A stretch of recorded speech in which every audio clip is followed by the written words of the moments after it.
Right now on Hoosier News Source, we give you a look into what Indiana might look like with the latest Texas abortion laws. And we have the latest on the 125 employees terminated from IU Health.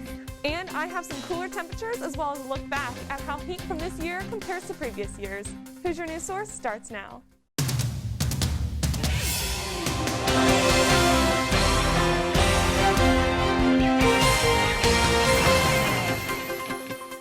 Hello and welcome to Hoosier News Source. I'm Bridget Taylor. COVID-19 remains a common topic of conversation on campus. I talked with Dr. Aaron Carroll this week to see what he had to say about the matter.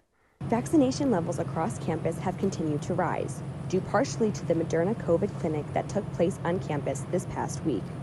Routine mitigation testing takes place in the Garrett Fieldhouse, while those experiencing symptoms must make an appointment through the IU Health Center and report to the Health Center building for testing. This year, those at highest risk of transmission are clearly those who are not vaccinated. And so that's where we're focusing our asymptomatic mitigation or COVID check testing. Research has shown that if between 80% and 90% of a contained community, such as IU, is vaccinated, it is a high enough percentage to prevent the Delta variant from being of imminent danger.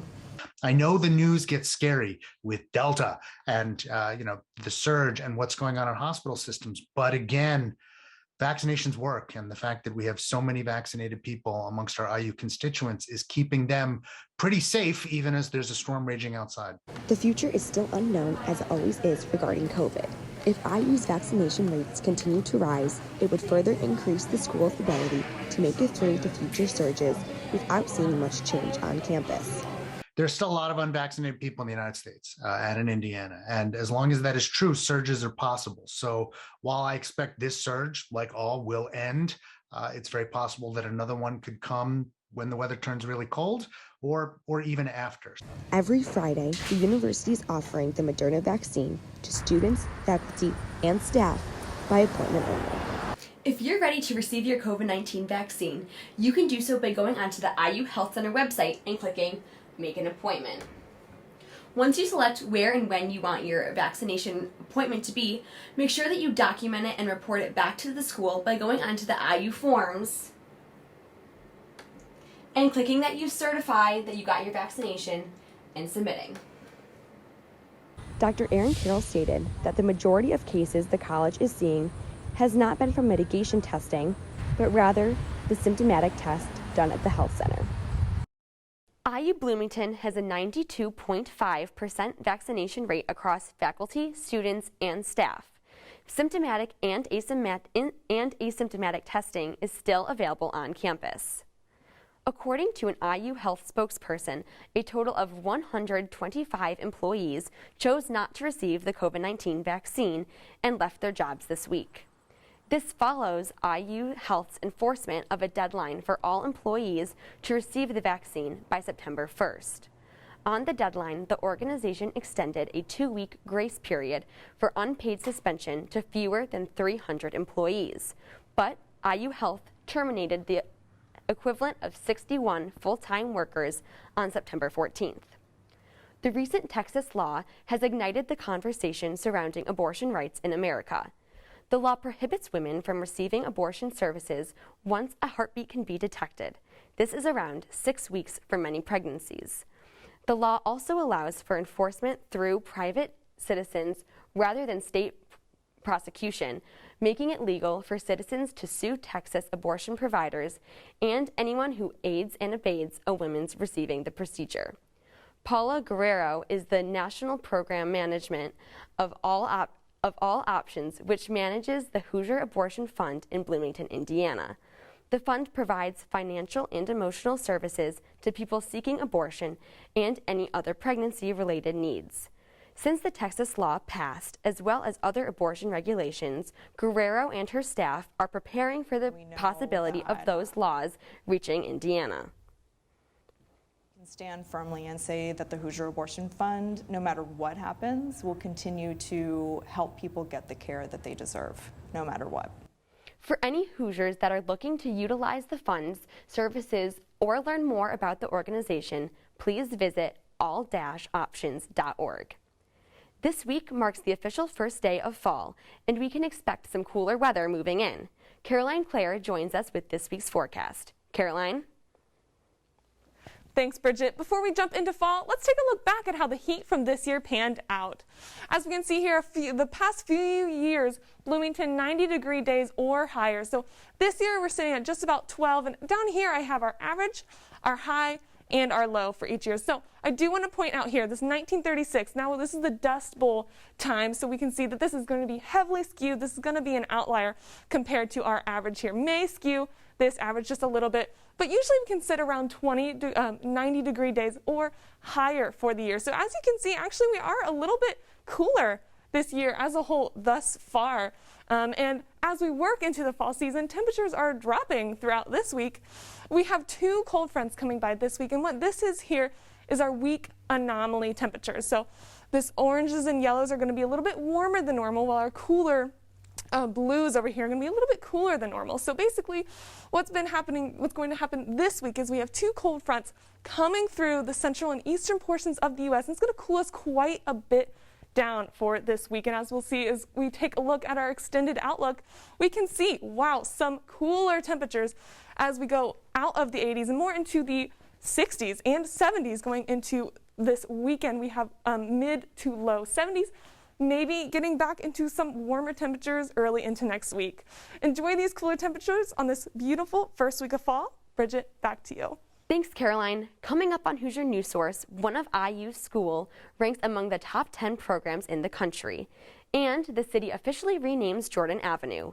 You'll hear this and more after the break. Stay with us.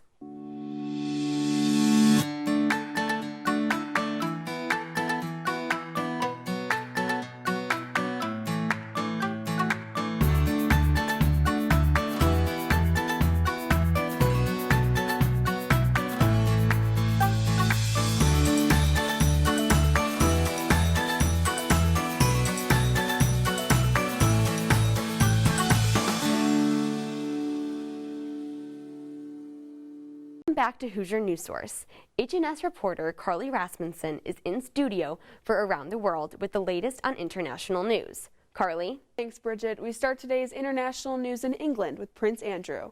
The Queen's second oldest son has a U.S.-based lawyer who received papers on Monday charging the prince with a civil sexual assault case. Virginia Roberts Giuffre is suing the prince for sexual assault.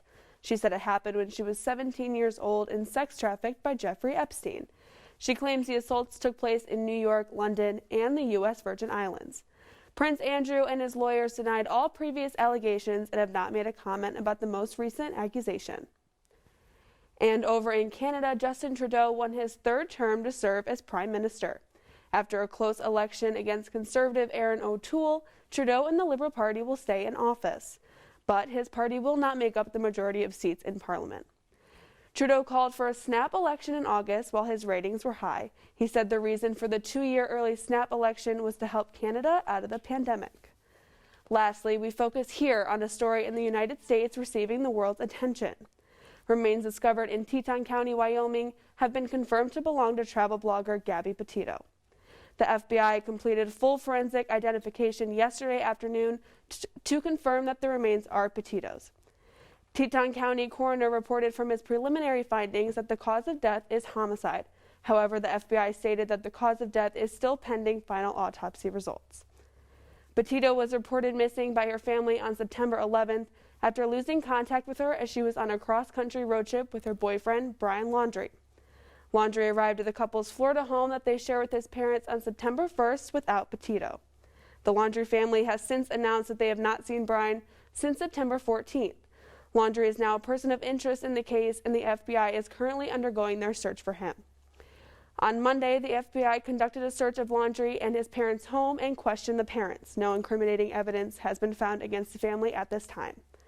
And that's all the news from this week's News Around the World. Bridget, back to you. Thanks, Carly. U.S. News and World Report ranked Kelley School of Business the 8th best undergraduate business school in the nation. Along with being named the 8th best overall business school, many individual majors received high rankings. 8 majors in the school placed as top 10 programs, including marketing ranking 3rd, and accounting, entrepreneurship, and management all ranking 4th. Kelley School of Business Dean Heidi Kenzer says that the Kelley School of Business has done everything to deserve this honor. We have the best faculty, staff, students, and this is a ranking that I think we deserve as a testament to those great qualities in our school. Indiana University overall ranks 26 for public universities. The Bloomington Plan Commission approved Eagleson Avenue and Fuller Lane to replace Jordan Avenue. The community submitted over 500 recommendations to the commission for the new name.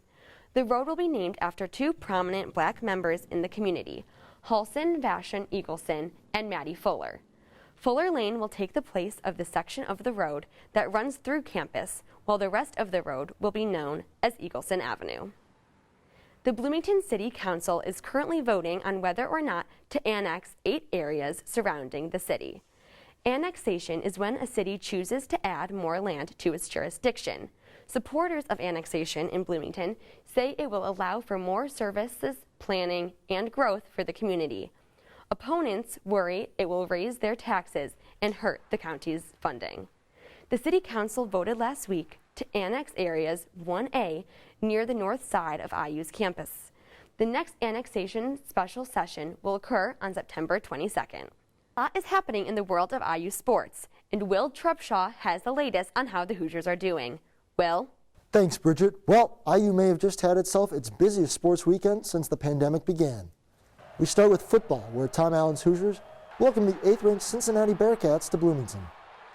In front of the first sellout crowd at Memorial Stadium since 2017, the Hoosiers struck early and often, holding a 14-0 lead on the Bearcats with 2 minutes and change to go in the first half. But the game changed when senior captain Micah McFadden was DQ'd on a targeting penalty. Cincinnati would outscore Indiana 38-10 from that point.